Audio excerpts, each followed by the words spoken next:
everyone, welcome. Oh, hair in my face, hair in the face. Let's try that again. This long ass wig. Okay. Fix your hair, fix your wig, fix your wig. Okay. Hi everyone, welcome back, and if you're new, welcome. My name is Nikki. Don't forget to subscribe and hit the bell so that you're notified of all new uploads. Today I'm coming back at ya with another makeup tutorial using this palette. This is the Jaclyn Hill Morphe palette. I did a full review, swatches, and I actually did another makeup tutorial on this already. So if you haven't seen that, I will leave those linked down below. This is quickly becoming one of my favorite palettes right now. I've been using it every day since I purchased it, and unlike the first tutorial where I think I only used like 4 shades, these green shades, this tutorial I used a bunch. I think I used six shades out of the palette. At first I didn't really like this look, but I think it actually came together pretty nicely. So I'm feeling very like Barbie vibes, kind of. I think that's mostly the wig. Usually when I put this wig on, I feel like a little Barbie vibe. So I really like the way it turned out, actually. I like the finished product. So I don't have any updates. Actually, I do have updates. I am giving away one of these palettes, so if you want to enter the giveaway, I will leave a link to it down below. That's it. Let's jump into the tutorial. You guys know I cannot say that. I struggle to say this every makeup tutorial. I'm just going to stop saying let's jump into the tutorial because it's a tongue twister. So let's just say, let's start the tutorial. There we go. Let's get started. I am starting by doing the Ole Henriksen Power Peel. I did a full review video on this. It's a 3-step process. I totally love it. It has completely transformed my skin. I'll leave a link to the full review video down below. So I started out with doing that process. I washed it off, and now we are moving on to the makeup. So I'm starting out with the Jaclyn Hill palette. Look at how pigmented that orange shadow is. I was shocked. If you have this palette, you know that some of the colors are very, very pigmented and you need very little of it. I find that actually with all of them. I told you guys I'm starting to love this palette more and more every day. So I'm taking that bright burnt orange shadow and putting that in the crease. Again, if you do this look, you don't need very, very much of it. Try not to go overboard like I tend to do. So I'm going to follow up with going in to the blue shade in that palette, and I'm going to put that right under where I put the orange because I didn't want them to blend together completely, but I did want them to look cohesive and not patchy, if that makes sense. So I tried to stay a little under where I put the burnt orange, but blending them together ever so slightly, which did not work out because it ended up, as you can see, kind of just looking like a light purple, a dark purple actually. So that's why I told you this look started out and I was like, I don't know about this, but I really like the finished look.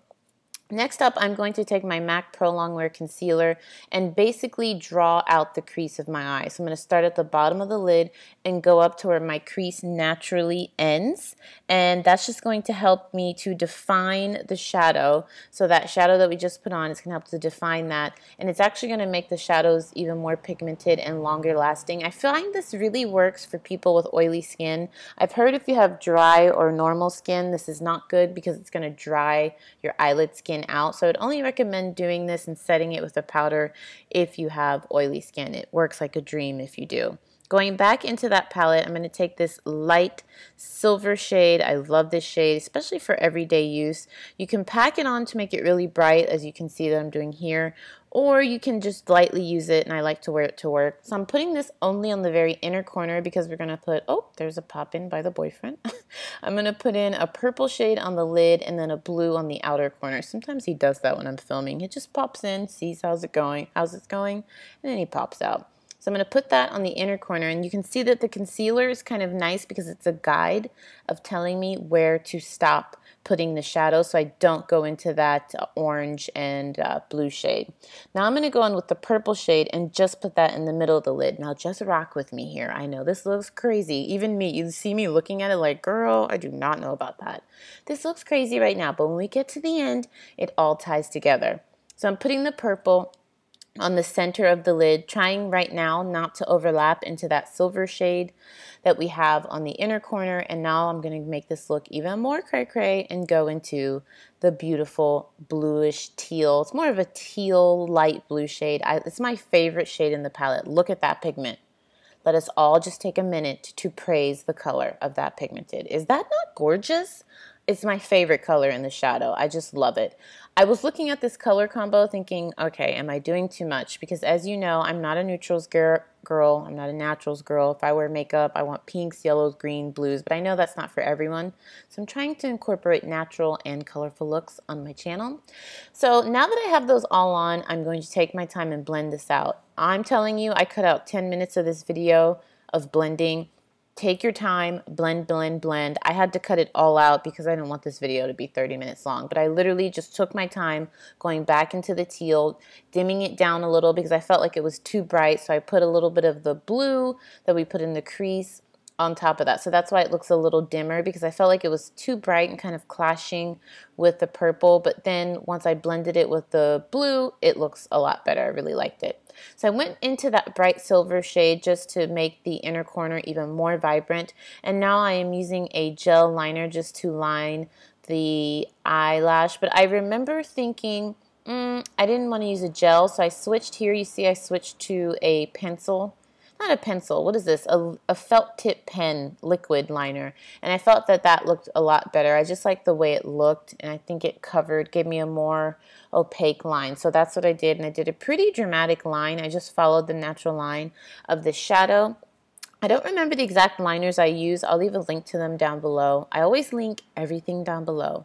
Moving on to primer. I love this primer. If you have oily, acne-prone skin, highly suggest the Cover FX mattifying primer. It is amazing. It'll help your makeup to be a lot long wearing. Forgot to tell you, I did pop on my lashes. I'll leave a link to those down below. I never film myself putting lashes on because I literally get so close to the mirror that you guys wouldn't even be able to see me on camera. I really need to practice putting lashes on the camera because I have to get so close because I use my fingers and I like to get it really close to the lash line.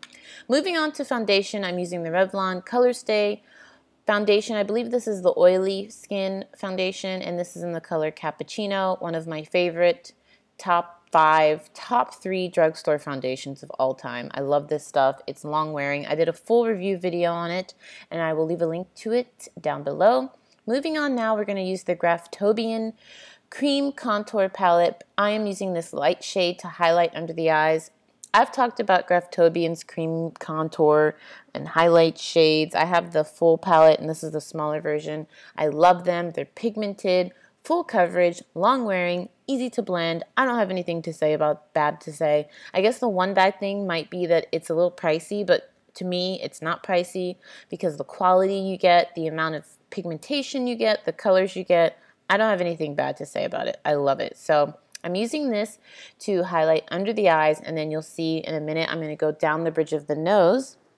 And then I'm also going to use that palette to contour. So I'm using it to go down the bridge of a nose. And I always tell you guys, I like to start blending this out with my finger first because I find the warmth from my fingers blends it out very nicely. So after I've blended that out and I use my setting powder, my Laura Mercier translucent setting powder, I go in with my foundation brush around the edge to make it blend with my foundation. And I just find it looks more cohesive. It looks bright under the eye without looking too unnatural. I know a lot of people don't, some people love that bright under eye look and some people hate it. I love it. I always do it when I'm doing a full coverage foundation. I went back into that palette to contour, and look at how pigmented this stuff is. You need very little. That's why I love this palette. You need very little product.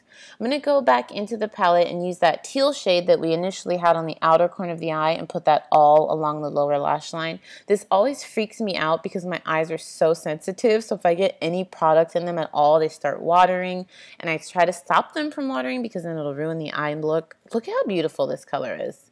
Again, let us praise and bless this color. You guys think I'm crazy, but I love this color, even though it did burn my eyes. Beautiful color. Gonna go in with this YSL Beauty Rouge Oil Lipstick. I love this stuff. This is in the shade number 41 Coral, and I'm just gonna take my time to blend that out because I wanted it to be like a washed coral pink color. And this is the finished look. I'm going to plop on my wig. I'm rubbing in that lipstick. Love it. It smells good. It feels good. I really like this lipstick. It's a high-end lipstick, but it's definitely worth the price. I hope that you guys enjoyed. Make sure to check out the videos on the screen. I'll also leave a link to the blog on the screen. And don't forget to subscribe, and I'll see you soon. Bye.